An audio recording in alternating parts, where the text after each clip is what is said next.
Pagpapataas ng kalsada sa Jovellanos Street sa Dagupan City, sinimula na. Silipin sa report. Sinimulan na ngayong araw ang pagpapataas ng kalsada sa Jovellanos Street sa Dagupan City. Kasabay nito, pansamantalang inilipat ang paradahan ng mga tricycle. Mula sa Jovellanos Street, nakahilera sila ngayon sa Zamora Street. Mula sa Zamora Street, diretso silang dadaan sa Rivera Street. Kaya naman magdadagdag ng traffic enforcer sa ilang kalsada sa lungsod na nagiging bottleneck dahil sa dami ng sasakyan. Isa na naman silang dadagdag dyan sa Rivera.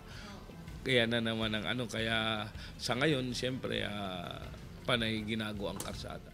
Karaniwang mataas ang antas ng baha sa Jovellanos Street tuwing high tide at tuwing may sama ng panahon.